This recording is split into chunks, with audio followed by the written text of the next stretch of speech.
Jérémie, chapitre 36.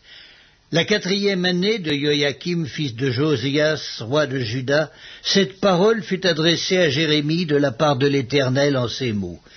Prends un livre, et tu y écriras toutes les paroles que je t'ai dites sur Israël et sur Juda et sur toutes les nations, depuis le jour où je t'ai parlé, au temps de Josias, jusqu'à ce jour. Quand la maison de Juda entendra tout le mal que je pense lui faire, peut-être reviendront-ils chacun de leur mauvaise voie. Alors je pardonnerai leur iniquité, leur péché. Jérémie appela Baruch, fils de Nérija, et Baruch écrivit dans un livre, sous la dictée de Jérémie, toutes les paroles que l'Éternel avait dites à Jérémie. Puis Jérémie donna cet ordre à Baruch: je suis retenu et je ne peux aller à la maison de l'Éternel. Tu iras toi-même et tu liras dans le livre que tu as écrit sous ma dictée les paroles de l'Éternel aux oreilles du peuple dans la maison de l'Éternel le jour du jeûne. Tu les liras aussi aux oreilles de tous ceux de Juda qui seront venus de leur ville. Peut-être l'Éternel écoutera-t-il leurs supplications et reviendront-ils chacun de leur mauvaise voie. Car grande est la colère, la fureur dont l'Éternel a menacé ce peuple. Baruch, fils de Nérija, fit tout ce que lui avait ordonné Jérémie le prophète, et lut dans le livre les paroles de l'Éternel dans la maison de l'Éternel. La 5e année de Joachim, fils de Josias, roi de Juda, le 9e mois, on publia un jeûne devant l'Éternel pour tout le peuple de Jérusalem et pour tout le peuple venu des villes de Juda à Jérusalem.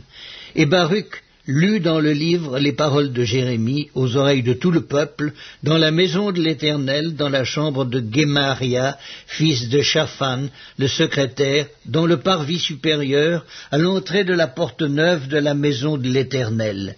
Michée, fils de Guémaria, fils de Shaphan, ayant entendu toutes les paroles de l'Éternel contenues dans le livre, descendit à la maison du roi, dans la chambre du secrétaire, où étaient assis tous les chefs, Élishama, le secrétaire, Délaja, fils de Shemaïa, Elnathan, fils d'Akor, Guémaria, fils de Shaphan, Sédécias, fils de Hanania, et tous les autres chefs.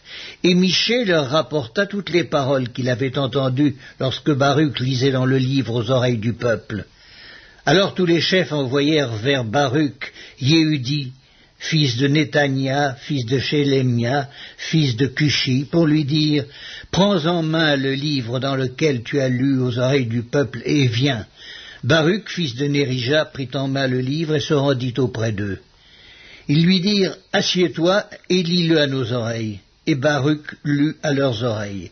Lorsqu'ils eurent entendu toutes les paroles, ils se regardèrent avec effroi les uns les autres, et dirent à Baruch: nous rapporterons au roi toutes ces paroles.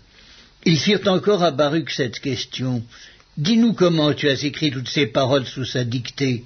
Baruch leur répondit: il m'a dicté de sa bouche toutes ces paroles, et je les ai écrites dans ce livre avec de l'encre.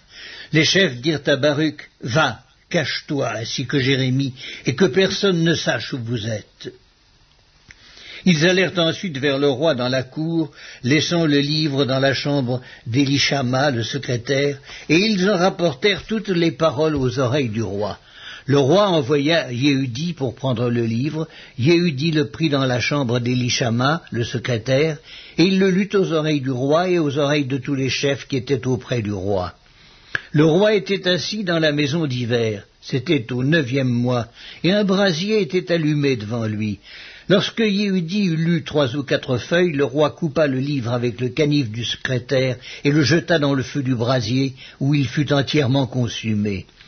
Le roi et tous ses serviteurs qui entendirent toutes ces paroles ne furent point effrayés et ne déchirèrent point leurs vêtements.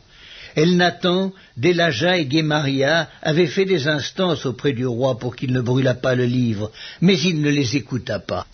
Le roi ordonna à Hirakmeel, fils du roi, à Séraja, fils d'Azriel, et à Shélémia, fils d'Abdéel, de saisir Baruch le secrétaire et Jérémie le prophète, mais l'Éternel les cacha.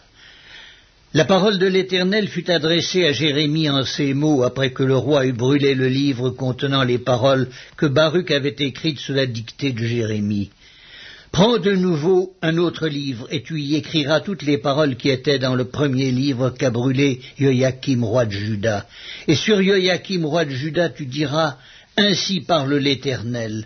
Tu as brûlé ce livre en disant, pourquoi y as-tu écrit ces paroles? Le roi de Babylone viendra, il détruira ce pays, et il en fera disparaître les hommes et les bêtes. C'est pourquoi, ainsi parle l'Éternel sur Joachim, roi de Juda. Aucun des siens ne sera assis sur le trône de David, et son cadavre sera exposé à la chaleur pendant le jour et au froid pendant la nuit. Je le châtierai, lui, sa postérité et ses serviteurs, à cause de leur iniquité, et je ferai venir sur eux, sur les habitants de Jérusalem, et sur les hommes de Juda, tous les malheurs dont je les ai menacés, sans qu'ils aient voulu m'écouter. Jérémie prit un autre livre et le donna à Baruch, fils de Nérija, le secrétaire. Baruch y écrivit, sous la dictée de Jérémie, toutes les paroles du livre qu'avait brûlé au feu Joachim, roi de Juda. Beaucoup d'autres paroles semblables y furent ajoutées.